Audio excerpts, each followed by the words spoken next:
우리가 기독교 신앙을 갖기 위해서는 믿기 어려운 것을 믿어야 합니다. 그 중에 가장 큰 것이 부활입니다. 사람이 죽으면 끝인데 예수님은 죽은 지 사흘 만에 부활하셨습니다. 우리가 믿는 신앙의 핵심입니다. 또 하나가 처녀 탄생, 동정녀 탄생. 정말 처녀가 잉태해서 아기를 낳을 수 있는가? 여러분, 예수님의 처녀 탄생 믿을만 합니까? 믿어지십니까? 아멘 안 하시는 분은 안 믿어지세요? 좀 전에도 동정녀 마리아에게서 나시고 고백하셨잖아요. 저는 개인적으로 예수님께서 처녀 몸에서 태어났다고 믿는데 전혀 어려움이 없습니다. 하나님의 능력을 믿기 때문입니다. 하나님께서 이 거대한 우주를 말씀 한마디로 창조하셨다면 그런 하나님이 자궁 안에서 난자를 만드셔서 정자와 합해서 세포 분열을 시작하도록 하신 거, 그게 뭐가 큰 문제겠어요? 하나님의 능력을 믿기 때문입니다. 전혀 저는 처녀 탄생에 대해 믿음에 대해서 어려움을 느끼지 않습니다. 뿐만 아니라 오늘 본문에 나오는 요셉의 정언이 있기 때문입니다. 어떤 목사님이 연예인 교회를 시작할 때, 연예인들, 탤런트 배우들 연예인 교회를 시작할 때 연예인들을 모아놓고 성경 공부를 했어요. 근데 하필 그때 본문이 처녀 탄생에 대한 공부를 할 때입니다. 보통 믿음이 없는 분이 많고 연예인 중에 또 새로 믿는 분이 많은데 어떻게 처녀가 잉태해서 아기를 낳을 수 있는가, 이렇게 막 회의적인 방향으로 흘러갔던 모양입니다. 그때 유명한, 지금은 고인이 되셨는데요, 유명한 코미디언, 지금은 개그맨이라고 그러죠, 구봉서 장로님 아세요? 구봉서? 네. 후라이버면 각규성, 구봉서, 우리 문중 어른입니다. 이 구봉서 장로님이 이렇게 말씀하셨어요. 아니, 지 서방이 믿는데 왜 우리가 못 믿어? 남편 요셉이 믿는데 왜 우리가 못 믿습니까? 자, 예수님의 처녀 탄생을 정언하는 이가 예수님을 잉태한 어머니 마리아하고 아버지 요셉이에요. 요셉의 정언에 근거해서 마태가 본문을 기록했을 터인데, 요셉의 정언이 믿을 만한 근거가 어디에 있는가? 먼저 요셉은 의로운 사람이었다는 것입니다. 자, 우리 18절부터 다시 보겠습니다. 예수 그리스도의 태어나심은 이러하다. 그의 어머니 마리아가 요셉과 약혼하고 동거하기 전에 성령으로 잉태된 것이 나타났다. 약혼하고 동거하기 전이라 그랬습니다. 그 당시 유대의 결혼은요, 세 단계로 이루어져요. 첫 번째가 부모들끼리 서로 짝을 지어주든지 중매장이를 통해서 이루어집니다. 그 다음이 약혼이에요. 우리와 다릅니다. 지금 우리하고 달라요. 동침만 안 했을 뿐이지 법적인 부부입니다. 그래서 약혼 기간에 남편이 죽으면 과부가 되고요, 약혼 기간에 정을 통하면 간통이 됩니다. 마리아와 요셉이 지금 약혼 기간이에요. 보통 유대는요, 1년의 약혼 기간을 거쳐서 수요일 저녁부터 일주일 동안 결혼식이 올려지고, 예수님과 제자들이 가나 혼인잔치에 가서 막 포도주 먹고 막 그러잖아요. 결혼식을 탁 올리고 난 뒤에 그때 진짜 부부가 되고 동침을 해서 아기를 낳습니다. 그런데 19절에 보니까 요셉은 의로운 사람이라서 그랬습니다. 굉장히 이것을 강조하고 있어요. 요셉이 의로운 사람이었다는 거. 뭐냐 하면 하나님의 계명을 지키고자 노력하고 계명대로 살고자 하는 사람이었다는 것입니다. 하나님의 계명에 의하면 약혼하고 통관하면 돌로 쳐 죽여야 합니다. 신명기 22장 23절 24절에 보면은요, 처녀인 여자가 남자와 약혼한 후에 어떤 남자가 그를 성업 중에 만나 동침하면은 둘 다 돌로 쳐 죽이라 그랬어요. 처녀가 성 안에 있으면 또 소리 지르지 아니했기 때문이고, 그 남자가 그 이웃의 아내라 그랬습니다. 아내, 약혼하면 아내거든요. 그 아내를 욕보였다. 너는 모세에게 하셨죠? 이같이 해서 너희 가운데 이스라엘 가운데 악을 지할지니 그랬습니다. 얼마나 이 순결을 중요시 여기는가 볼 수 있죠. 이것을 아는 요셉은 파혼을 결심하고, 그러니까 말씀대로 살고자 하는 얼마나 어려운 사람인가. 또 우리가 본문에서 요셉이 진정으로 어려운 사람이 느껴지는 이유가 19절 하반절에 나오죠. 그를 드러내지 않고 가만히 끊고자 해서, 말에게 수치를 주지 않고 가만히 그냥 파혼하고자. 여러분, 우리가 어려운 사람이라고 하면은 정의감이 강한 사람이라고 생각하시죠? 아닙니다. 제가 목사님들과 여러 교회를 접할 때가 많잖아요. 그래서 소식들을 들을 기회가 많은데, 교회마다 가장 문제가 되는 사람이 소위 정의파입니다. 이런 사람들로 인해서 목사님이 상처를 받고 교인들이 상처를 받고 교회가 분열이 되고 깨어지는 소식을 많이 듣습니다. 정말 어려운 사람이라면 그 사람 때문에 상처를 받고 분열이 되어야 되겠습니까? 진짜 어렵다는 것은 정의감에 하나가 더 있어야 됩니다. 자비, 불쌍히 여기는 마음, 긍휼히 여기는 마음이 있어야 됩니다. 그래서 자비가 없는 정의감은 독선에 지나지 아니하고, 정의가 없는 자비는 감상에 지나지 않습니다. 이 두 개가 합칠 때 어려움이, 진짜 어려움이 되는 거예요. 우리가 어떤 것을 정의할 때 모든 기준은 예수님이잖아요. 예수님이 어떤 분이셨는가? 요한복음 1장 14절에 보시면은요, 예수님은 은혜와 진리가 충만하셨다 그랬어요. 은혜가 먼저입니다. 은혜가 사람을 살립니다. 그리고 진리는 사람을 성숙하게 만들어요. 은혜와 진리가, 이것이 진짜 어려움이에요. 그래서 요셉이요, 하나님의 법은 이랬는데 마리아를 생각하니까 그냥 조용히 파혼하고 말자. 이거 볼 때 요셉이 진짜 어려운 사람이다 알 수 있죠. 이렇게 어려운 사람이 무엇을 증언하고 있어요? 예수님이 성령으로 잉태되었다는 거예요. 이런 어려운 사람이 거짓말을 만들어서 마태에게 거짓 정보를 제공하고 마태에게 이것을 기록으로 남기도록 한 것입니까? 아닙니다. 우리는 요셉의 증언을 믿습니다. 또 우리가 요셉이 그의 증언을 믿을 수 있는 또 하나의 이유는 그가 아주 신중한 사람이었다는 것을 알 수가 있어요. 마리아가 잉태하게 된 것을 요셉이 어떻게 알았을까요? 임신이 진행되면서 신체적으로 보여가지고 그러기보다는요, 마리아가 직접 얘기하지 않았을까? 여자가 자기가 잘 알잖아요. 2, 3개월 되면 잉태인 거 알잖아요. 그래서 4, 5주 되면 배가 불러오는 것은 그 다음 한참 뒤잖아요.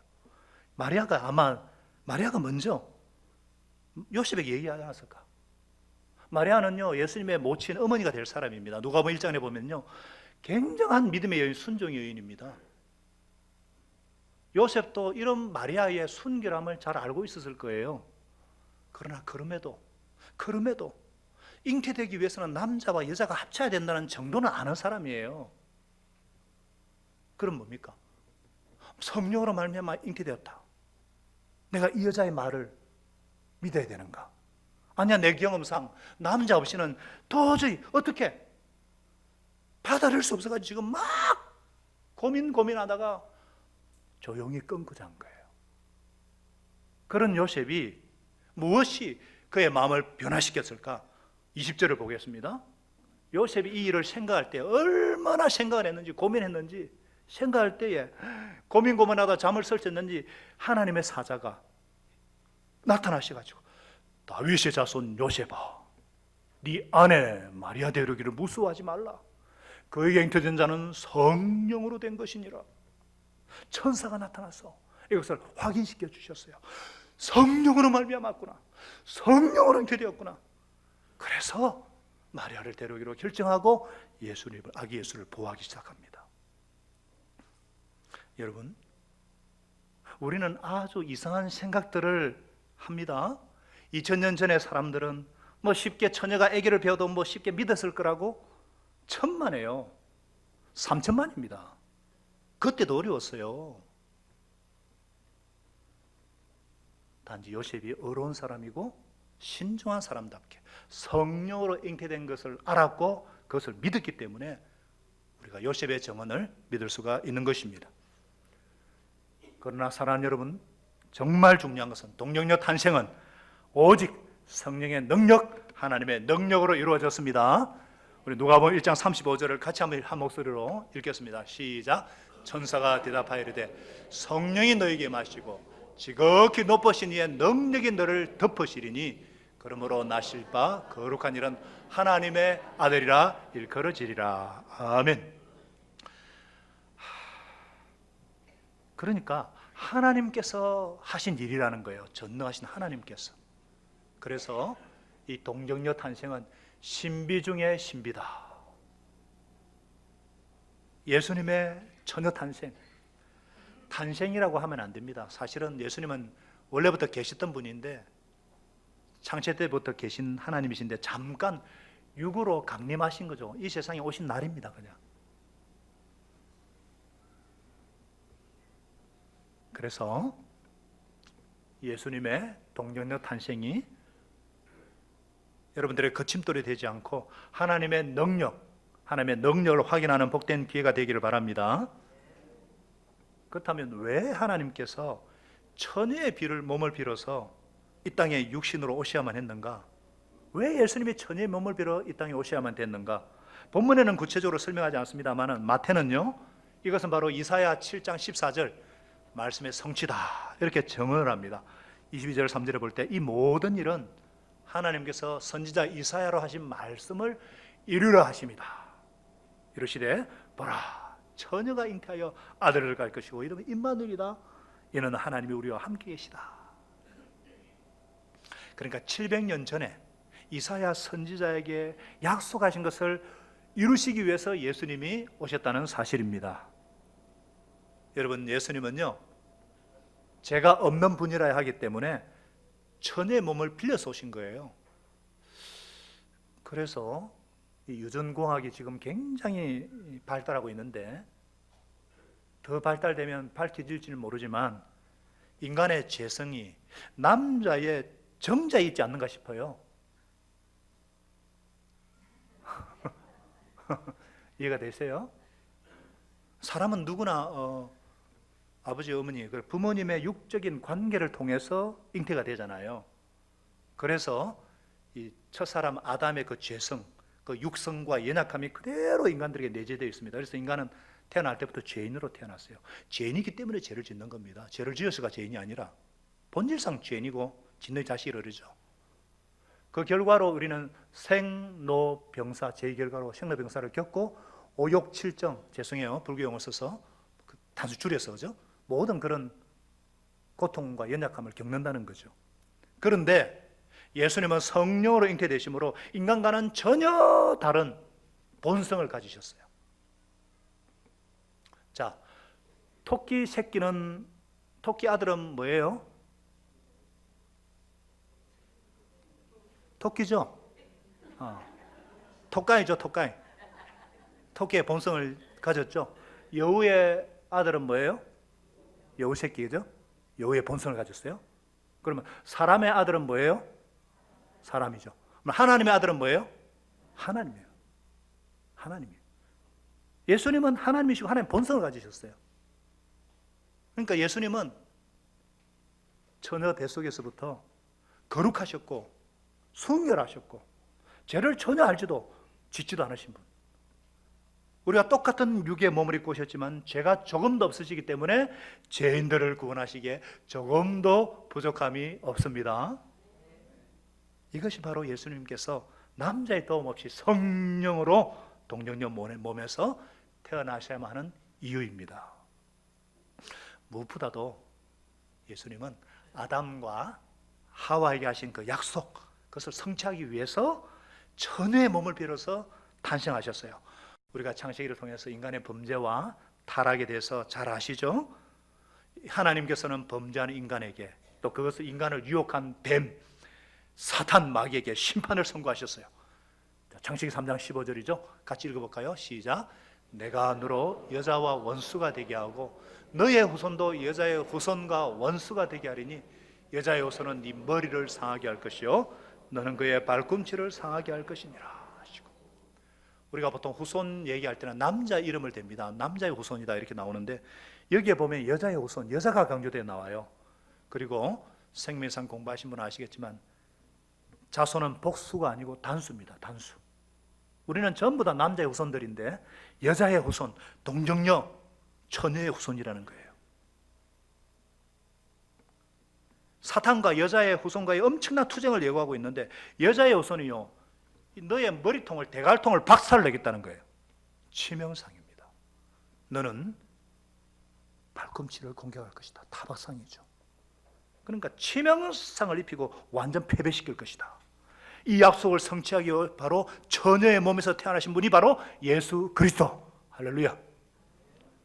이분이 사단과 사단의 사주를 받은 사람들의 손에 의해서 십자가에 못 박혀 돌아가시고, 십자가에 못 박혀 돌아가시고, 그러나 죽은 지 사흘 만에 죽음을 이기고 정복한 이 사건, 부활 승리의 사건, 이것을 이루기 위해서 여자의 후손으로 처녀의 몸을 빌어서 태어나셔야만 하신 것입니다. 그래서 처녀 탄생은요, 하나님이 계획하신 일이고 하나님이 이루신 일이고,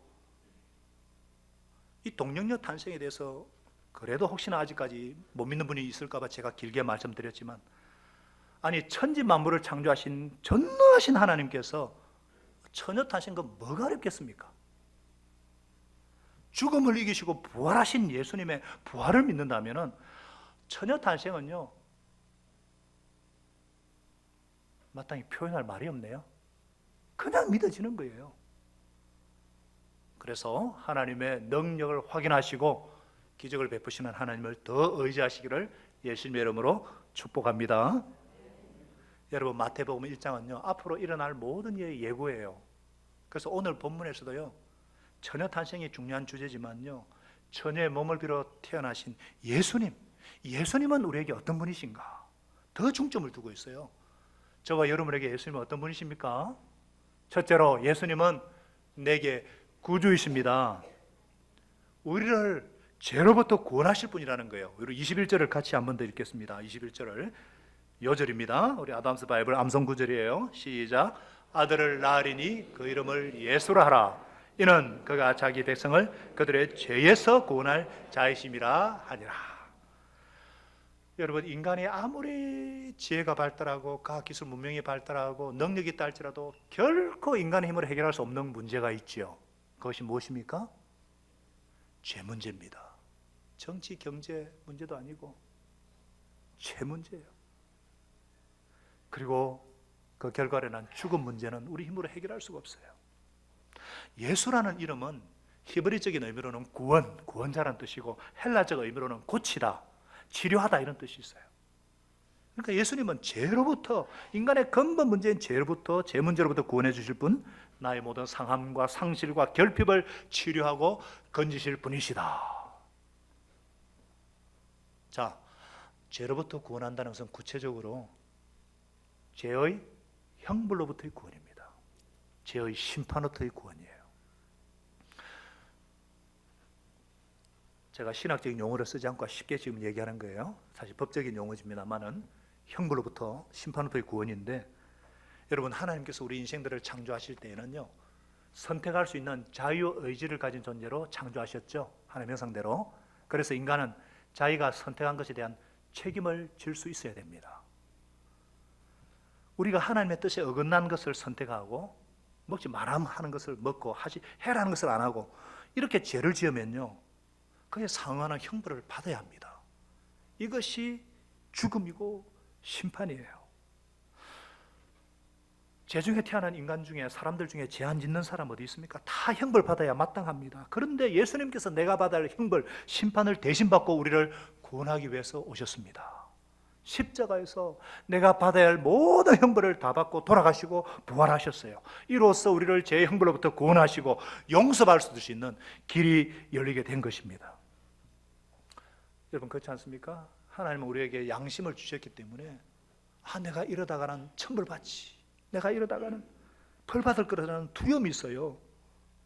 정말 악한 삶을 반복하고 양심이 완전히 마비된 사람을 제외하고는요, 하나님이 그렇게 만드셨어요. 나쁜 짓 하면서도 이러다가 내가 천벌 받지 두려워합니다. 용케 법망을 피해도요, 죽음 다음에는 뭔가 올 것이라는 이런 두려움이 있어요. 하나님이 우리를 그렇게 만드셨어요.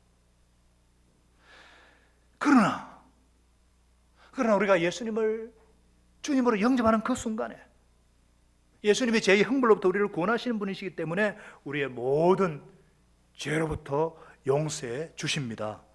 형벌의 두려움에서 해방시켜 주시는 거예요. 그래서 내가 이 세상에 있는 동안에 죄값을 치를지 모른다는 이 두려움, 사망, 죽음 앞에서는 인간은 다 두려워 떱니다. 그러나 이런 모든 두려움에서 우리를 해방시켜 주십니다. 여러분 중에 그래서 예수님께서 이런 형벌로부터 우리를 구원하러 주셨기 때문에 어떤 죄의식이나 죄책감이나 가책 가운데 내가 이러다가 벌 받지, 내가 이런 두려움이 있으신 분은, 죽음에 대한 두려움이 있으신 분은 꼭 예수님을 구주로 영접하셔서 이 문제가 깨끗이 해결받고 형벌의 두려움에서 해방되시기를 축복합니다. 뿐만 아니에요. 예수님은 죄의 능력으로부터도 구원해 주십니다. 권세. 이거는 실제 현재적인, 형벌은 어떤 칭의 과거적인 한 번으로 영원하지만 이 형벌 현재적으로 죄의 권세로부터 구원하는 거예요. 여러분, 죄는요 우리를 사로잡습니다. 노예로 만들어버려요. 술을 이렇게 마시는 분들 얘기 들어보니까 술을 왜 먹습니까? 술 취하기 위해서. 정신 나갈 때까지 마신다는 거예요. 왜냐하면 너무 속상한 일이 많고 술 없으면 못 사니까. 그러면서도 다음날 속이 상하고 막 골치가 빠개져요. 그래서 내가 다시 술을 먹으면 개쉐이다 그러면서요. 그러면서도 또 마시고 정신을 때까지. 처음엔 내가 술을 먹는데 술이 나를 먹고 술이 술을 먹고. 이게 죄의 능력입니다.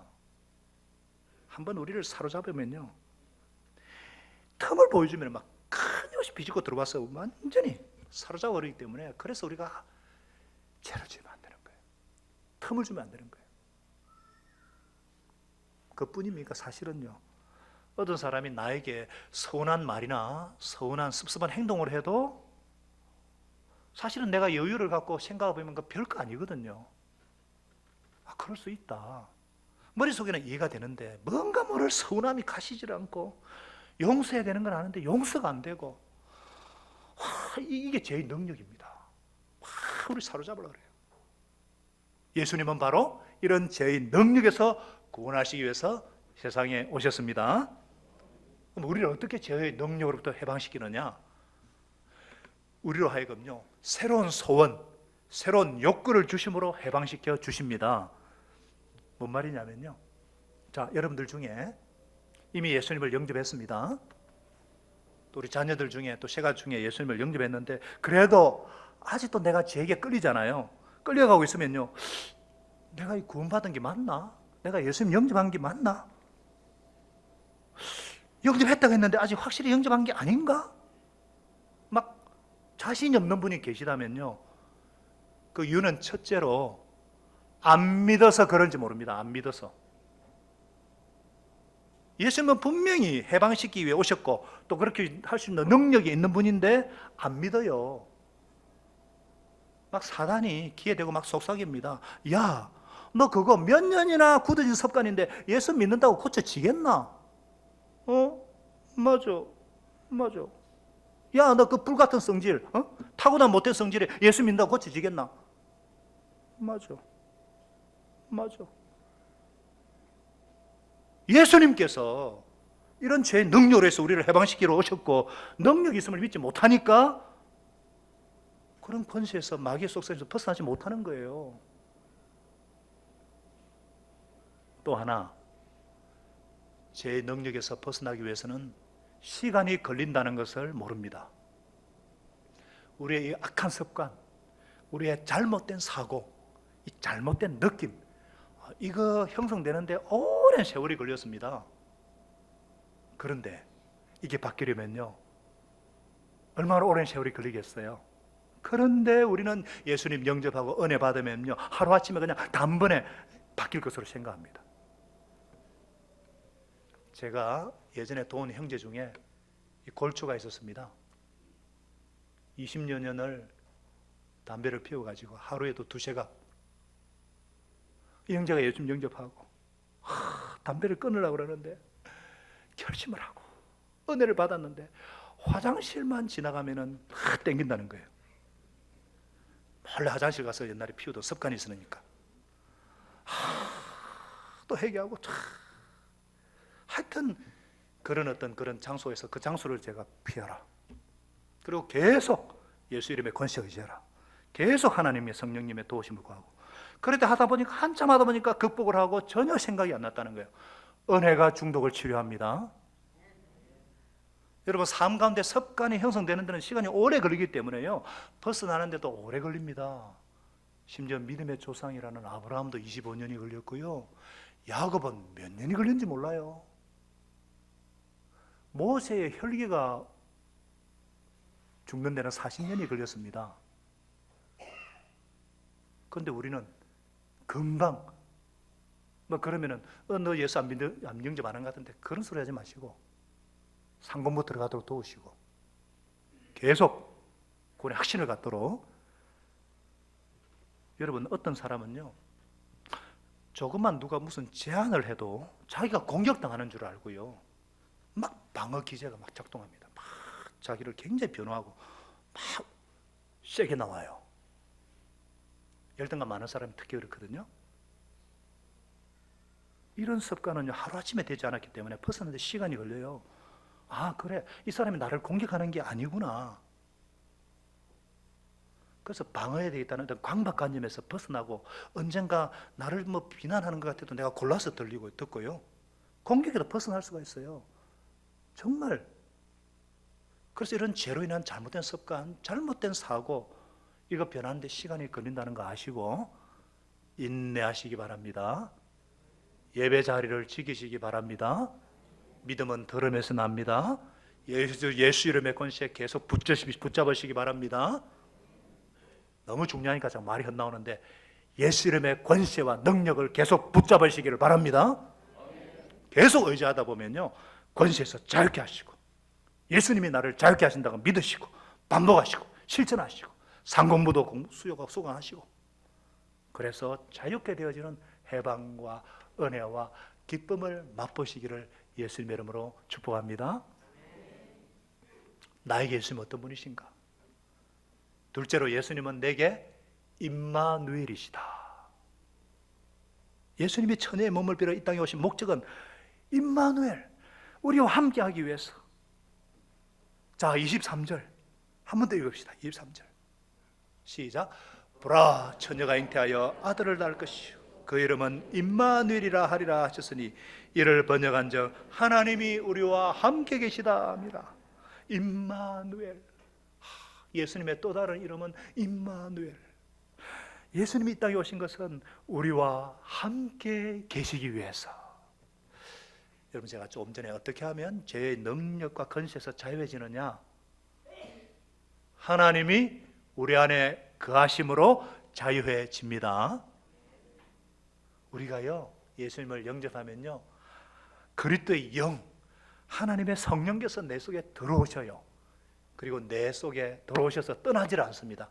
집을 딱 짓고 사셔요. 내주한다, 이런 말이에요. 그래서 내 몸은 성령께서 거하시는 거룩한 성전이 되는 겁니다. 옆에 분은 함부로 보지 마세요. 성령님이 거하시는 거룩한 하나님의 성전입니다. 그래서 죄의 능력으로부터 벗어나고 싶은 욕구, 소원도 심어주시고 벗어날 수 있는 능력도 주시는 거예요. 그래서 이제 내가 사는 것은 내가 아니고 내 안에 사시는 그리스도를 믿는 믿음에서 산다는 말이 그 말이에요. 이것을 빌립보서 바울은 2장 13절에서 분명히 말하고 있죠. 같이 암송하고 외우고. 자, 해봅시다. 시작. 너희 안에 행하시는 이는 하나님이시니, 하나님이 자기의 기쁘신 뜻을 위해서 너희에게 소원을 주시고 행하게 하시는, 소원을 주신다는 건 염원하게 하시고 욕구를 주시고 하나님 뜻대로 소원을 주시고 그렇게 실천하게 하시는 분이라는 거예요. 하나님은 항상 우리와 함께 하십니다. 이를 외우신 거예요. 그래서 하나님께서 예수님을 통해서, 성령님을 통해서 내 안에 거하시고 또 우리를 통해서 이 땅을 다스리시고 통치하시고, 나는 하나님의 성전, 거룩한 영을 모시고 살아가는 성전이다. 그렇기 때문에 여러분들, 우리가요, 해결될 기미가 보이지 않는 그런 문제를 당해도 크게 염려하지 않습니다. 왜냐하면 임마누엘, 지혜와 능력의 하나님이 나와 함께 하시기 때문입니다. 내 힘으로 할 수 없는 사역이나 어떤 과업을 맡아도 크게 염려하지 않습니다. 능력의 하나님, 임마누엘 하나님이 나와 함께 하시기 때문입니다. 세상 사람들이 다 나를 버려도 나는 외롭지 않습니다.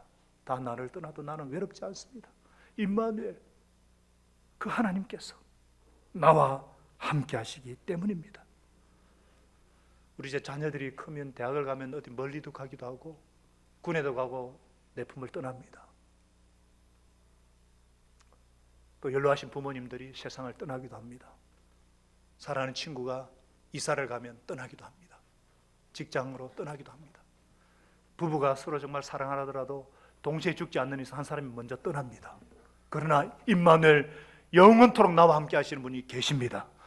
임마누엘 예수님은 항상 우리와 함께 하시고 세상 끝날까지 함께 하시고 죽음 지나 죽음 저편에서도 함께 하시고 영원히 함께 하십니다. 우리와 함께 하기 위해서 예수님께서 세상에 오셨습니다. 그래서 교회는 함께 하시는 예수의 영, 성령님의 임재와 교통하심과 충만하게 하시는 은혜가 함께하는 곳이고, 이 하나님의 통치가 이 땅에 펼쳐지는 하나님의 대행자 되는 거예요. 그래서 세상 끝날까지 우리와 항상 함께 하시고 나와 함께 하시는 임마누엘 예수님을 찬양합니다. 세 번째, 예수님은 나에게 어떤 분이신가? 예수님은 나에게 선택을 강요하시는 분이시다. 뭐라고요? 선택을 강요하시는. 여러분, 우리가 오늘 예수님의 처녀 탄생을 상고했는데, 그러면 우리가 선택의 갈등 딜레마에 빠집니다. 예수님의 탄생, 동정녀 탄생을 믿느냐 믿지 않느냐 딱 두 가지입니다. 처녀 탄생을 못 믿겠다는 분들 무슨 대안이 있습니까? 아니, 마리아라는 처녀가 어떤 남자와 불륜을 해서 예수라는 사생아를 낳았어요. 이것을 은폐하기 위해 두 사람이 엄청난 사기극을 벌였고, 이것을 마태가 기록했고, 우리가 지금 그거 믿고 그거 듣고 있는 거예요. 이해가 되십니까? 여러분들, 예수님은 언제든지 중간을 인정하지 않습니다. 처녀 탄생을 믿든지 아니면 예수님이 사생하든지, 탄생뿐 아니라 죽음도 마찬가지예요. 예수님이 죽음을 이기고 부활하셨습니다. 이로써 자기 죄 때문에 돌아가신 것이 아니라 우리 죄를 대신한 죽음임이 증명되었어요. 예수님은 부활하셨어요. 이것은 뭐예요? 하나님의 아들이심을 증명하신 거예요. 그래서 내가 이분을 주님으로 영접할 때 내 죄가 용서받은 것을 믿습니다. 만일 부활이 사실이 아니라면 어떻게, 뭡니까? 제자들이 벌린 사기극에 우리가 지금 놀아나고 있는 거예요. 우리는 그러면요, 죄 용서받고 영생 얻는 거, 그건 말짱 도루묵입니다. 환상이에요. 그래서 고린도서 15장에 14절에 바울이 뭐라 그랬습니까? 예수님이 만일 다시 살아나지 못했으면 우리가 전파하는 거 다 헛것이고요, 우리가 믿는 것도 헛것이고요, 우리가 다 죄 가운데 지금 여전히 있을 것이고요, 형벌과 권세 아래 여전히 허덕이고 있는 거, 우리가 다 거짓말쟁이고요, 사기꾼입니다. 선교사는요, 국제 사기꾼이에요. 예수님은 정말 죄가 없는 분으로 사셨고 죽으셨고 부활하신 살아계신 하나님의 아들인가? 아니면 뭔가 큰 죄를 짓고 사형당했는데 사기에 우리가 속고 있는 것인가? 예수님은 항상 우리에게 선택을 강요하십니다. 믿음은 결정이고 선택입니다. 그렇기 때문에 미지근한 크리스찬, 양다리 걸치는 신자란 있을 수가 없습니다. 말이 안 됩니다. 미지근한 크리스찬은 안 믿는 사람입니다. 몰라서 그렇지 중간 입장은 없습니다.